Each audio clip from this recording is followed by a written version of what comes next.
എത്ര video conference മീറ്റിങ്ങുകൾക്ക് നമ്മളെ സഹായിച്ചിട്ടുള്ള ഒരു ആപ്പാണ് സ്കൈപ്പ്. അപ്പോൾ സ്കൈപ്പ് പ്രവർത്തനം അവസാനിപ്പിക്കുകയാണ്. മെയ് മാസത്തോടുകൂടെ സ്കൈപ്പ് സേവനം അവസാനിപ്പിക്കുമെന്നാണ് ഉടമകളായ മൈക്രോസോഫ്റ്റ് വ്യക്തമാക്കുന്നത്. വല്ലാത്ത ചതിയായിപ്പോയി സുന്ദർ പിച്ചൈ, വല്ലാത്ത ചതിയായി. സ്കൈപ്പ് ഉപയോക്താക്കൾക്ക് ഇനി മുതൽ മൈക്രോസോഫ്റ്റ് ടീംസിലേക്ക് മാറാം.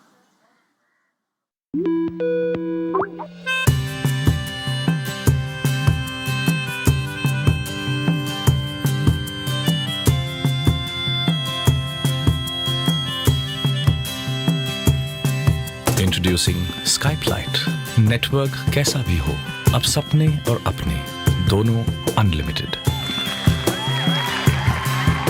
പണ്ട് 3G ജനകീയമാകുന്നതിനും മുൻപുള്ള കാലം 2003 ടെക് ലോകത്ത് ആ പേര് കേട്ടു, സ്കൈപ്പ്. ഓഡിയോ വീഡിയോ കോളുകൾ ചെയ്യാൻ പറ്റുന്ന പ്ലാറ്റ്ഫോം. ഒഫീഷ്യൽ മീറ്റിംഗുകളിലും സൗഹൃദ കോളുകളിലും സ്കൈപ്പ് രാജാവായി. നെക്സസ് സെൻഡ്രോമും യെനോസ് ഫ്രീസും ചേർന്ന് തുടങ്ങിയ സ്കൈപ്പ് വളരെ വേഗം ജനമനസ്സുകൾ കീഴടക്കി. 2011 മൈക്രോസോഫ്റ്റ് സ്കൈപ്പ് സ്വന്തമാക്കി. ഏറെ പ്രതീക്ഷയോടെയായിരുന്നു ആ ഏറ്റെടുപ്പ്. പക്ഷേ ആ പ്രതീക്ഷകൾ ഏറെ നാൾ നിലനിന്നില്ല. Good morning. Morning.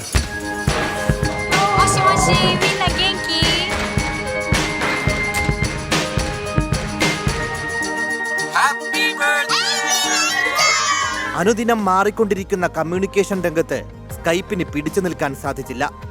സ്നാപ്ചാറ്റിന് സമാനമായ ചില മാറ്റങ്ങൾ സ്കൈപ്പിൽ വരുത്തിയെങ്കിലും വിജയം കണ്ടില്ല.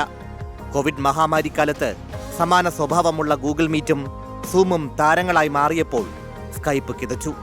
പാവം സ്കൈപ്പ് തന്റേതായ പരിമിതിക്കുള്ളിൽ അപ്പോഴും കുറച്ചു പേർക്ക് പ്രിയപ്പെട്ടതായി നിലനിന്നു.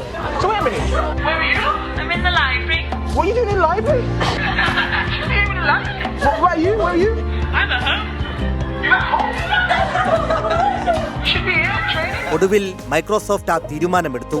ഈ വരുന്ന മെയ് മാസത്തോടെ സ്കൈപ്പ് പ്രവർത്തനം അവസാനിപ്പിക്കും. സ്കൈപ്പിൽ തുടരുന്ന ഉപയോക്താക്കൾക്ക് മൈക്രോസോഫ്റ്റ് ടീംസിലേക്ക് മാറാം.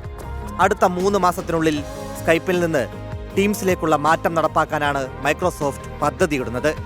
ടീംസ് ആരംഭിച്ചതു മുതൽ കമ്പനി ഈ മാറ്റത്തെ പ്രോത്സാഹിപ്പിച്ചു വരികയാണ്. Research desk 24.